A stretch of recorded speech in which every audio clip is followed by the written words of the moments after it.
The afternoon I spoke with Dakota Joshua of the Toronto Maple Leafs. He and the team had just returned from Montreal after another loss in a tough stretch of games.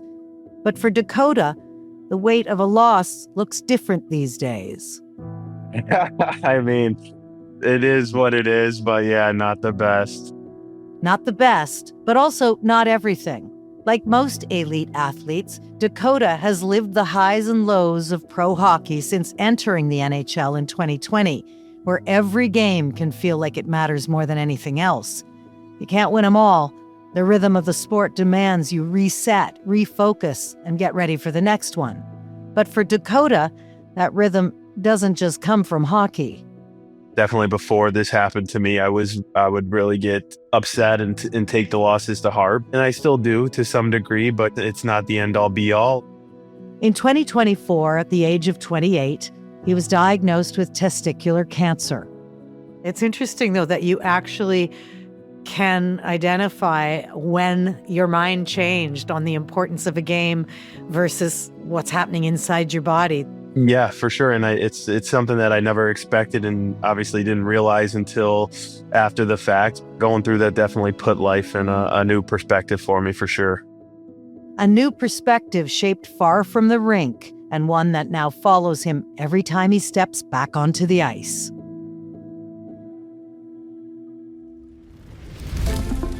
This is Carry the Fire, a podcast by the Princess Margaret Cancer Foundation featuring inspiring personal stories about what happens when world-leading doctors, researchers, and their patients come together to ignite breakthroughs in cancer diagnostics, research, and treatment. This is a podcast about innovation and radical hope. I'm your host, Lisa LaFlamme.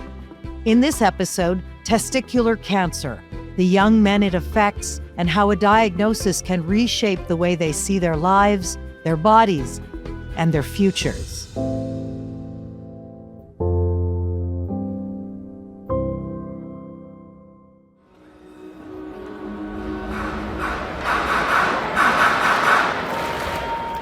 Dakota Joshua grew up in Michigan, where hockey wasn't just something he picked up. It was part of the fabric of his family. His mom played in the Michigan Senior Women's Hockey League.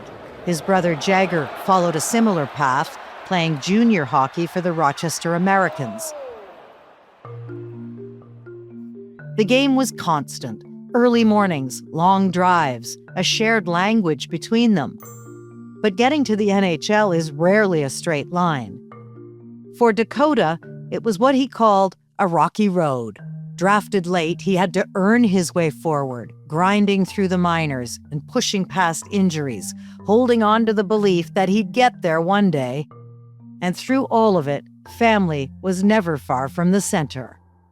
My mom was she was the one that really got me into it, but growing up, my grandparents supported me and played hockey, and I have a lot to thank them for where I'm at today, for sure. So it sounds like you're a pretty close family. I wonder if when everything changed for you medically, who was the first person you called? Yeah, the first person I told before it actually, turned into what it was my brother, and I told him like, yeah, I don't know, like something might not be right. It was the summer of 2024. Dakota was back home in Michigan training for the upcoming season with the Vancouver Canucks. At that point, it was just a feeling, something not right. It wasn't so much a painful feeling, but more so that just something was off. And I told myself like, oh, I haven't, felt that before, but maybe I'll give it a week and then see if it goes away, and kind of forgot about it, thought it was nothing because it was painless. But the feeling didn't go away. What started as a nagging concern was enough to send Dakota back to Vancouver ahead of schedule, where team doctors connected him with a urologist. During the ultrasound, I was getting images taken, and the tone in the room, it just changed at a certain point. That's what kind of led me on to like, oh, this could be serious, and just asking the simple question of like, oh, like, do you see something? And not getting a straight answer back. And as far as, it's not my jurisdiction to say, like, the doctor will have to see. And that kind of was the first time where I was like, oh, wow, like, this isn't good. And then the following day I met with the doctor and he told me that, yes, that I had testicular cancer and that I needed to get surgery done.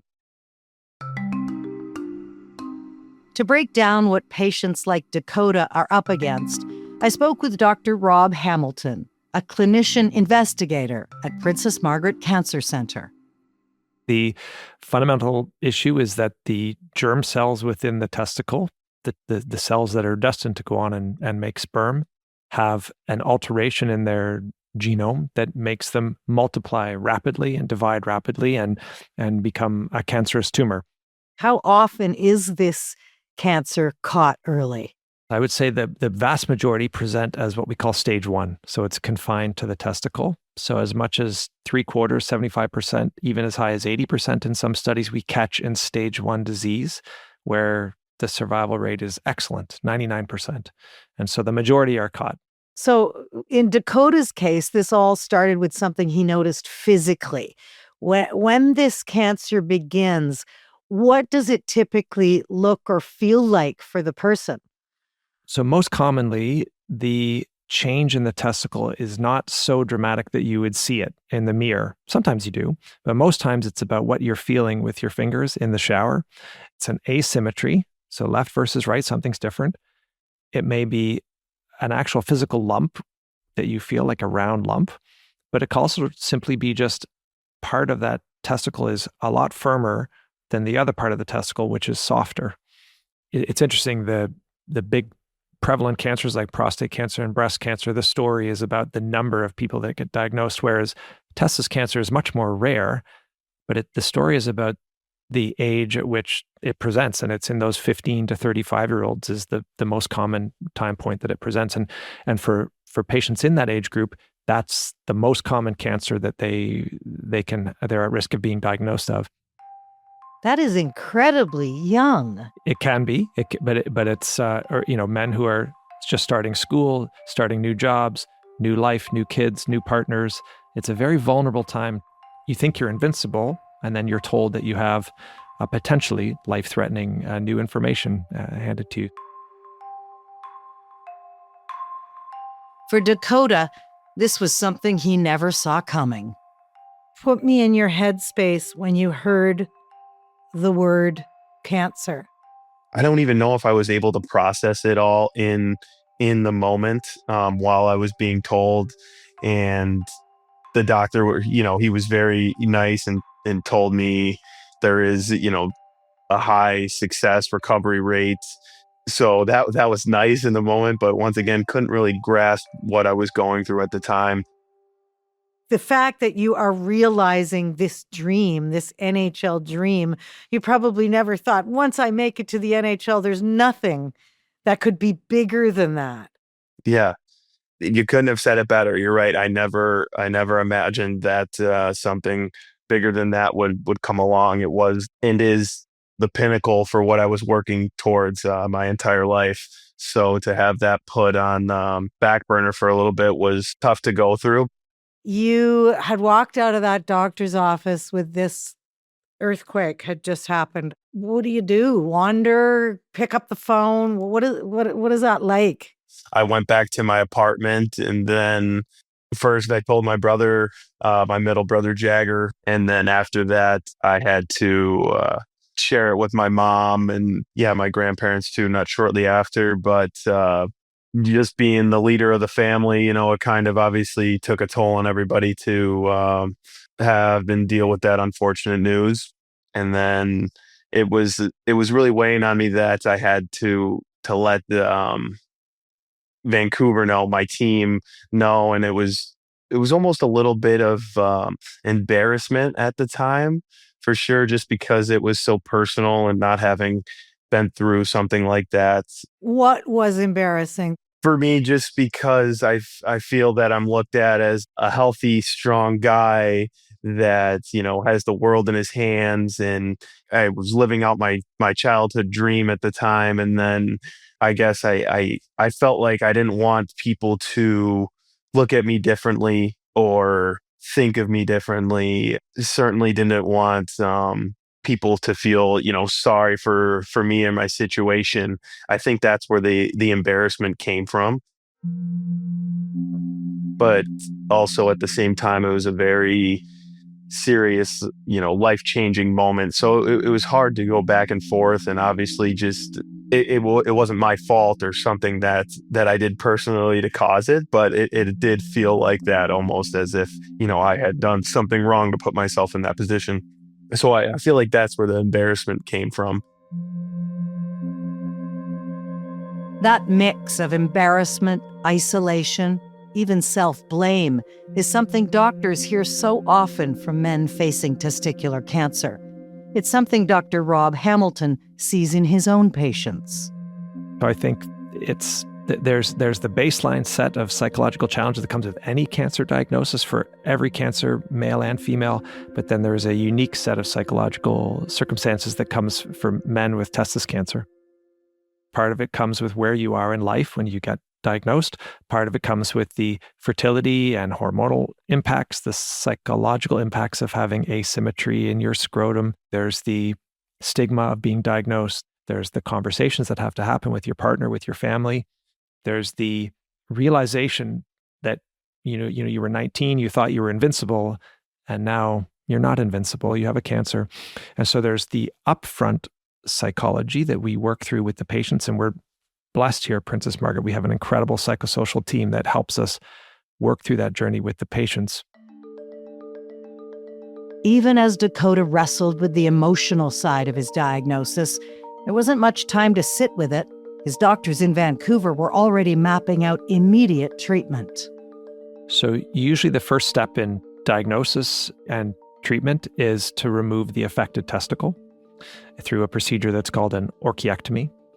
And then thereafter, we check two things. Three things. We check the results of the testicle removal. So we look, A, to confirm that it's testis cancer, B, to find out what type of testis cancer it is, and C, to figure out some of the pathological nuances that help us predict what's going to happen in the future. Piece of information number 2 is we need to get a CAT scan, CT scan of the chest, the abdomen, and the pelvis to learn whether the cancer has spread or not yet.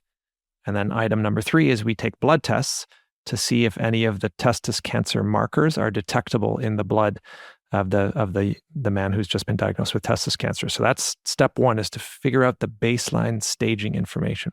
So are you saying that there's times you remove the testicle before actually knowing it's cancer? That's a really great point. So with testis cancer, we try to move really fast because we know that time matters. So the longer that testicular tumor is left in the scrotum, the risk of it spreading is unknown. And so the sooner we can get it out, the better.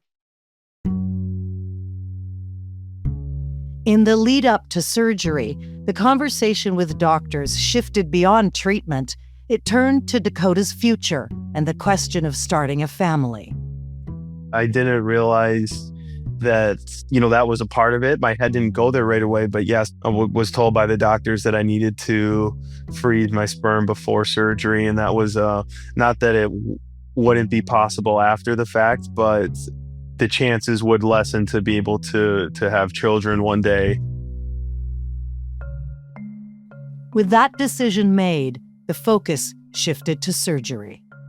The procedure of the orchiectomy or testis removal surgery involves making a small incision over the groin, akin to what people think of as like a hernia surgery over the groin. So a small incision there, and we bring the testicle up out of the scrotum, and then we remove it as it goes into the abdomen.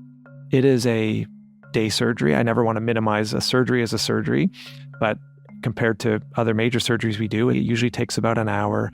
The patients can go home the same time. They'll have painkillers that they take by mouth. The diagnosis was confirmed after surgery, and thankfully everything was caught early. Dakota had stage 1 cancer. What was recovery like? It was a lot of downtime and just resting up. I was just pretty much on the couch chilling in the recliner, not really able to do much. And then slowly could start, walking and then running and getting back into, day-to-day workouts like that. But it was definitely a slow process that took some time before I was feeling myself again. The physical recovery is not too bad, but when you're an elite athlete, that gets tested to the ultimate degree. So I think we have to be careful with no heavy lifting or high impact, vigorous physical activity. And I usually tell all patients, not just elite athletes, about 6 weeks to recover and allow the fascia to heal from the surgery that we did. So 1 is the physical recovery, 2, the psychological recovery of being told you have a cancer. And then 3, we have to check the testosterone to make sure that testosterone has not declined after removal of the testicle. And for men, that is a source of energy. For them, that's a source of ability to build muscle, retain muscle. And so I think for elite athletes in particular, that has to be monitored. Recovery found Dakota dealing with so many things at once: the physical restrictions after surgery, the mental shock of a cancer diagnosis, the uncertainty of how his body might respond in the months ahead, especially in a career built entirely on physical performance. There was no clean separation between any of it. Add to that his unspoken concerns about how much to share and what it might mean for the people around him, his family, teammates, and the game that defined so much of his life. Eventually, he made the decision to go public. Do you think that hockey culture was kind of holding you down to coming clean, to being honest? Yeah, possibly. You don't want to be viewed as a weak or show signs of weakness in such a masculine sport. But once I was able to tell my story, I did feel a lot better about it than I originally had thought when I got the diagnosis, and wanting to keep it hidden was my original and first thoughts. And then fast forward, when I did come out and did fill everybody in on the situation, I did feel a lot better in knowing that, yes, I was still loved, still saw as the same person. That's pretty heavy, Dakota, that you felt you had to keep it hidden. Yeah. You're in such a unique position because very few people who have this have the whole fan base supporting them, loving them, and willing you to be well again. Did you feel that support? Yes, it was crazy, the amount of support, followed by numerous amount of people reaching out to me to tell them that I helped them persevere through the same similar situation. So in my process of thinking, that did work, and it made me really happy in the end that I decided to share my story with everybody instead of keeping it behind closed doors. What felt the most important to get out there? The most important, without a doubt, was that men, you do need to get checked, and it is within your best interest, even though it's hard to do and not something that anybody wants to do. And I think that's really what it went into me letting everybody know, to spread that awareness about it. Did you ever have to go through chemo and radiation, or was yours a surgery to remove the tumor and confident that the outcomes would be a great, long, happy life? Yeah, no, I did not have to go through chemo or radiation. They did give me the option for chemo, but based off of the ability to play hockey and how much time that would have added to the recovery, given the percentages of what the chemo would do, it would have lowered the percentage of it not coming back.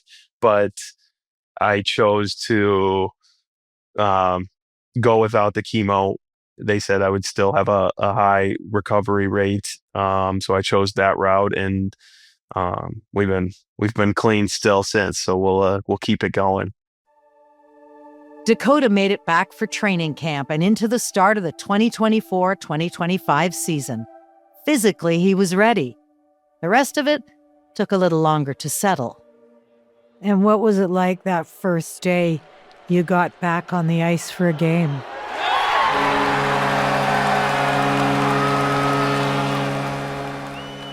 It was very emotional to go through everything so fast. And, 2 months previous, I was getting diagnosed with cancer, and now to still make it back in pretty good timing. I heard it was deafening. Yes, even though I was just out there skating around and didn't do quite anything that spectacular, but to still have everybody cheering, definitely, meant a lot to me. And I'll forever be thankful for the love and support that I got through the tough times. Wow, that was a real national embrace.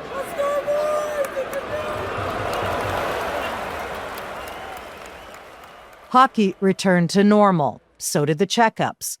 But then came another game changer, unexpected and entirely different. After the season, Dakota Joshua was traded by the Vancouver Canucks to the Toronto Maple Leafs. It was, it was another shocking moment, we'll say. And it's nice that I got to go to such a great city like Toronto, very lucky. And, after getting over that initial reaction of getting traded, I couldn't be happier to be here in Toronto. And, we got the best fans in the world. So another, very supportive group of people that are behind us, every day. And it's tough times right now because we haven't had the best season. And you do want to come through for the fans.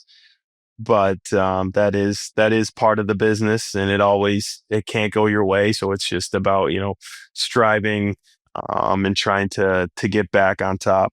Do you think you're a different athlete today than the guy that summer who was diagnosed, a different person? Yes, I feel like growing up, all the adversity in my life, majority of my life came through sports and trying to make it to the NHL and get to where I'm at today. So being faced with a different type of adversity definitely changed just my day-to-day thinking, my gratefulness, and just the overall, once I was on the positive side of things, spreading joy and love to others. Not that I always wasn't a nice person before, but yeah, it's definitely been a lot better since. In Toronto, everything was new again. Team, city, routine. And in that reset, Dakota also started doing something he hadn't done before, talking openly about testicular cancer through the Hockey Fights Cancer program. It's a special group, obviously, to spread awareness throughout the hockey community. Everybody that has different ties to cancer, whether it's personally or a family member or close friend, to be a part of it, it means a lot. But also to know all the good that comes with it. It's been a great experience, and one I want to continue to push and just get the awareness out there for the hockey community. That push to speak openly is something doctors say matters more than people realize. It can make all the difference in how early something is caught. Here's Dr. Rob Hamilton again. I think the one thing that I'd like men to take away from this conversation is if you feel something abnormal in your testicle, in your scrotum, please seek medical advice. We still have people who go into a state of denial about some of these changes, and they just don't want to see their family doctor. They don't want to get an ultrasound, and oftentimes that can mean that the tumor grows, and occasionally it can mean that the tumor spreads before we have a chance to even meet them and have a chance to operate on them. In the course of speaking out, Dakota came across a name he didn't expect and a story that felt surprisingly familiar. Phil Kessel, a former Toronto Maple Leaf, a fan favorite. Yeah, so that was another nice, I don't know if nice is the right word, but reassuring through it all that there had been other hockey players with the same cancer diagnosis, Phil Kessel being the most prominent one. In December 2006, at age 19, Kessel was diagnosed with testicular cancer during his rookie season with the Boston Bruins. Did you know about his his diagnosis before it happened to you, or did you learn it? I did know that he went through that before at an early age, but to know that he went on to have a great career after the fact was definitely very positive for me going through the whole process and diagnosis. For Dakota, that connection was reassuring in itself. Proof that a diagnosis like this didn't have to define what came next. The coincidence only clicked later. Number 81. He'd been wearing Kessel's number the whole time. So it is ironic that I did end up coming to Toronto and wear the same number that Phil did. Any rituals you do? Like, do you call your mom or your partner or anything as part of your process? I'm not too superstitious. It could go many ways. So yeah, sometimes I'll call my mom or friend or one of my brothers and, talk about it. I talk to my grandparents a lot after most games. It's nice that they're still here to share the games with them and they spend the time to watch. I love that. Do you notice, though, that their questions have a bit of an edge now? It's not just about the game, maybe, but it's, how are you feeling? And they're always very aware of what you've gone through, even if you have moved on. Yeah, for sure. And definitely, going through tough stretches in hockey now, they're more so on the fact of like, all you can do is your best. It's about having fun and just being happy. So as long as you're doing your best, you can go to bed happy with that effort.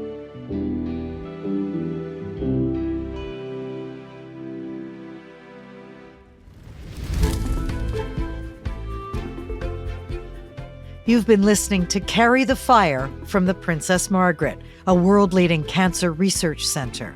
If you found this episode meaningful, please subscribe, rate, and leave us a review. To learn more, check the show notes and share this podcast with friends and family to help create a world free from the fear of cancer. I'm Lisa LaFlamme. Thank you for listening.